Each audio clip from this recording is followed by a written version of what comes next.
Radio Richard. What was the most enjoyable session that you've ever had? Oh, many. I mean, a lot of Aretha Franklin's, because while you're working, you're being rewarded by an incredible voice and performance. Even though I didn't have too much writing, arranging. The Bee Gees main course album we recorded in Miami with Jive Talkin', and we tried so many new things. At the state-of-the-art ARP 2600 synthesizer, using it for bass lines, using it for, that was really very enjoyable. A lot of Average White Band sessions, extremely enjoyable because they're, wonderful musicians. And after the session, you go to a neighborhood, I wouldn't call it a pub, a bar, have some, scotch. Barbra Streisand, I worked with her. She wanted to do a medley of Deep River and The Water is Wide, two very spiritual songs. And to save time at the session, she asked me if I would do a demo of the arrangement. So I worked with a synth player. First of all, I wrote the arrangement the old-fashioned way, then went to I think it was my son Joe, to his home studio, and put together a mock-up of the arrangement. When I flew to LA to meet her and talk to, actually I had met her before, to talk about the session, I played it. Oh, she loved it. Please change this one here. She's the artist, of course. If she says she wants to change, we change it. Saved so much time and money. Even in the studio, of course, there were some more changes, but the other way around would have been truly a disaster, because it was written for a 50-piece orchestra. So that's one way of working. Prepare the mock-up with good samples and present it to the artist. So that's one. The other technique that I have to tell you is not to do anything. I do believe that I have a hit record here with a wonderful artist called Norah Jones, a pianist and very soulful singer. For that, I had to do this. Do not write anything. Do not insist on cluttering it up, because the project became so transparent that just adding one violin, one accordion, or one pump organ, a few vocal harmonies that she did with herself, that was enough. There was one song I said, I'd like to really add strings because this is the last song on the album. She says, no, this is... Then I realized that simplicity is also a very important aspect. So sometimes you have to restrain yourself. Let me ask you a little bit about the Average White Band, partially because I love that stuff, and also because they were a self-contained band as opposed to working with an artist who you would then decide on the sound picture. You suddenly had a self-contained band here. How did working with them differ from other ways of... Oh, definitely. I mean, they would have the pick up the pieces. I didn't dictate that. Most of their licks were there. But Arnie McIntyre, who I talked to, sometimes we go out together with Alan Gorey too. Arnie remembers something that I had forgotten. He said, you told us to repeat the hook at the end, and that made a big difference. Did I? I said, yeah. We went back to pick up the pieces. So apparently they didn't have that, and structurally I said, we have to go back to that. So I'm repeating him.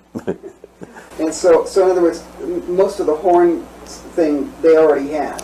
Well, sometimes I would suggest a few things, but yes, though they're little fabulous, funky guitar bass lines would be in place. Sometimes, though, if it's a new song, it would be created in the studio. I wanted to ask you a little bit about working with somebody like Donny Hathaway? Now, here was a guy, obviously, the word genius is thrown around, but he obviously had some of it. In what ways did you interact with him?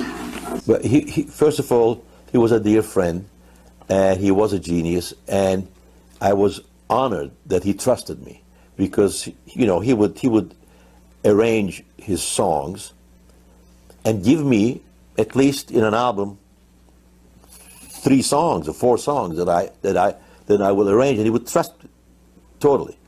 We really had a great relationship. I mean, for example, A Song for You, I'm so proud of that arrangement, so he gave me the chance to do something with that. And how did you approach that and present it to him? How did that work? I would write the arrangement and go to the studio, and if there's anything he didn't like, he would tell me. Otherwise, we would just continue. I did not have a mock-up, because in those days we didn't use any computers or samples.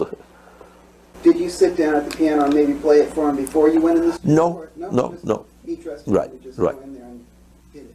I wanted to ask about the Bee Gees a little bit more. You were really responsible, it seems, for moving them towards a kind of an R&B rhythm section thing. How did that come about, and how did you work with the brothers in doing that? Well, we had done an album before that called Mr. Natural, and I think that they were really searching for new ways, and I told them, I said, look, you have Stevie Wonder, Commodores, all the R&B groups, and some of them, like brothers, not brothers, but like 3 men singing together, Temptations. Why don't we listen to their records, and why don't you see what it gives you? And so they got into that world, and out came Jive Talking, and Barry says that I don't really remember that apparently one day I said, can you take it up an octave, while he was singing? So Barry Gibb tells me, so I'm going to be a fool singing in full voice up an octave, so let me try a falsetto. And apparently that was the, I didn't say, can you sing it in falsetto? I didn't say, it was an accident. Take it up an octave. So he went into his falsetto voice, and and a trademark sound was born. Right. Yeah, that's great. So did you work with Barry at all? Sure. We worked together on Bette Midler's second album as co-producers, and we're great friends, and I'm so happy for his resurgence. That he had a big hit album. We did share the arranging chores on that album too. He did some, I did some. He's a consummate musician and an excellent piano player. So he came up with so many great ideas for Bette, and Bette felt very secure when he was on board. Does he work the same way as an arranger that you do? In other words, does he write scores, or does he?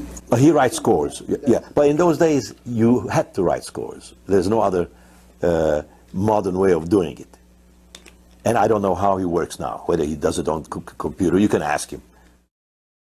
Let's ask about some unusual types of artists that you've worked with. For instance, David Bowie. How was that working relationship, and how were your ideas? How did you guys share out? Right.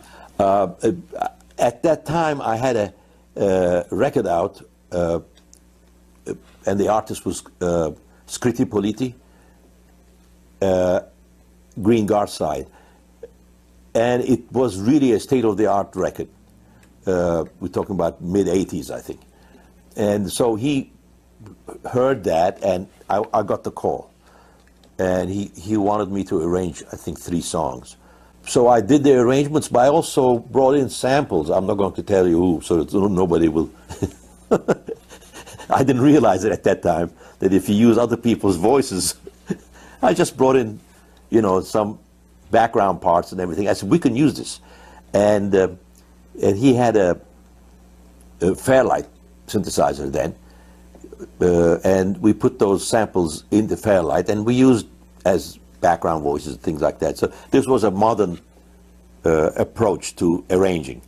Plus, I had written, he wanted strings, so we recorded in Montreal with the Montreal Symphony people, and so that's what it was. It was really great.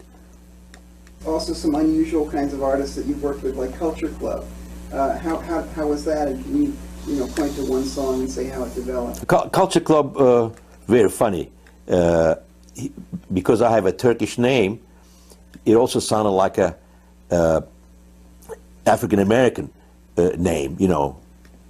So he when George saw me, he said, "I thought you were fat and black." Person who worked with Chaka Khan would name ARIF MARDIN. Anyway, we were great friends, and we made an album together.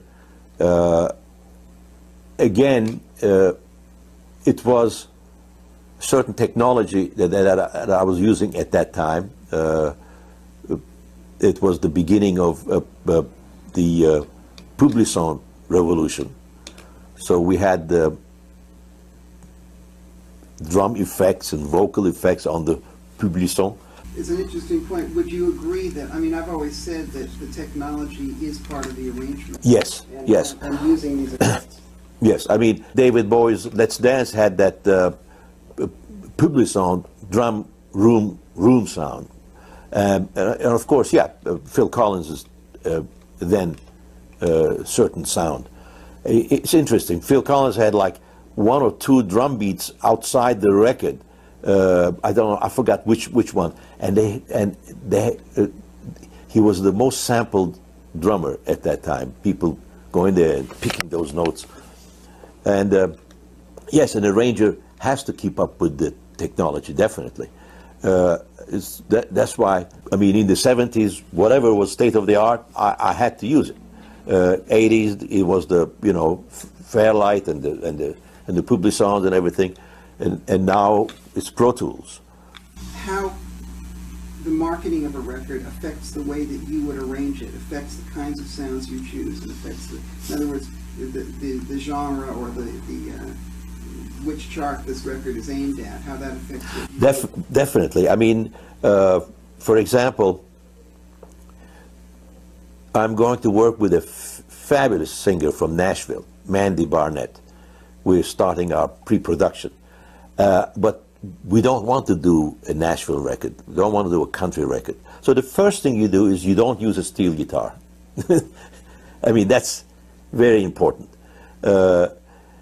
So orchestration, choice of instruments, very important for certain segments, certain styles.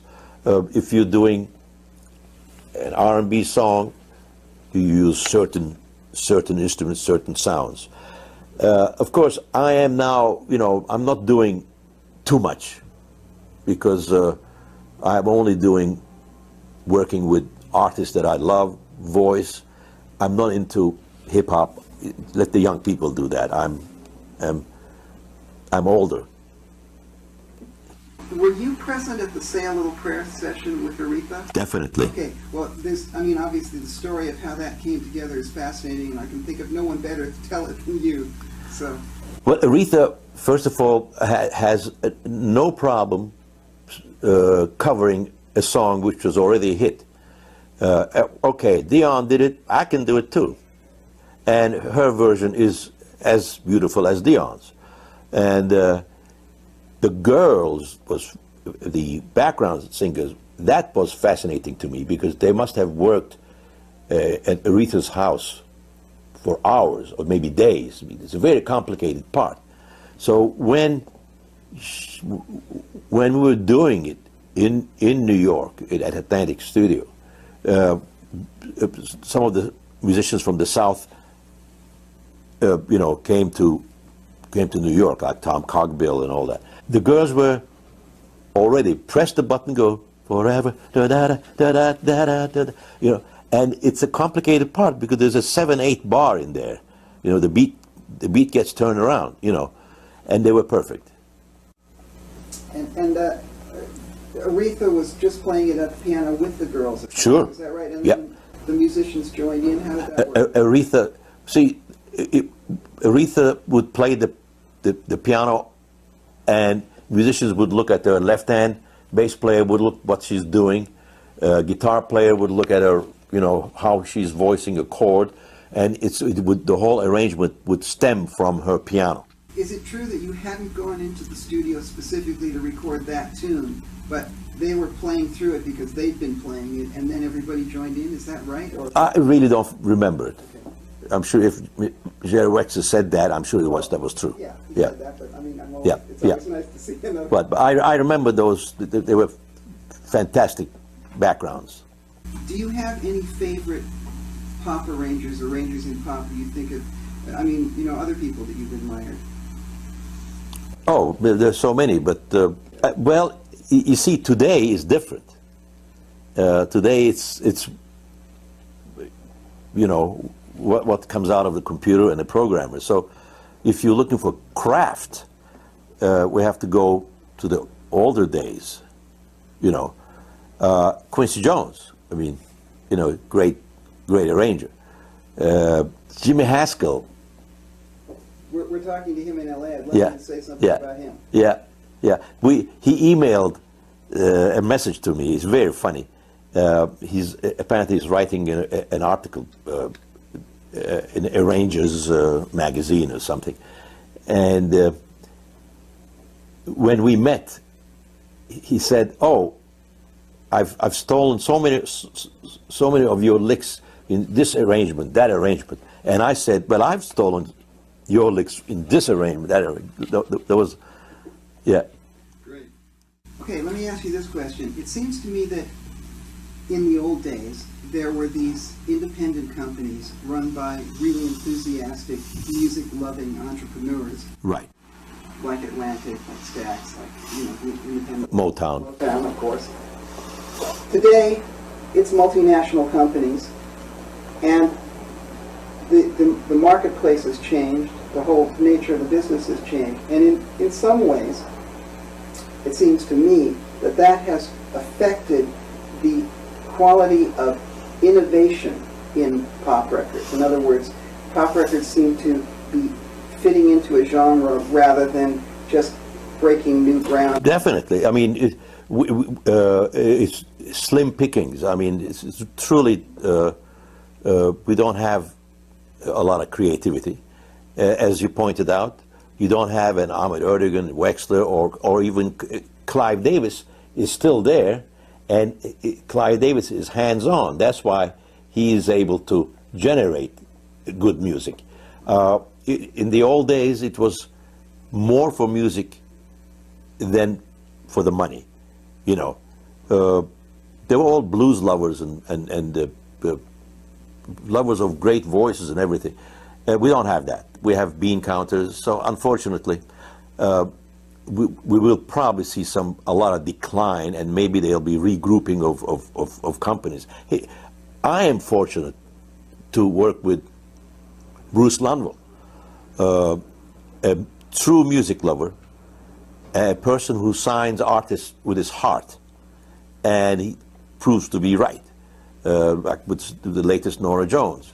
And that reminds me of the atmosphere in that building, the Blue Note Angel and Manhattan Records, where I'm co-vice president with Ian Ralphini.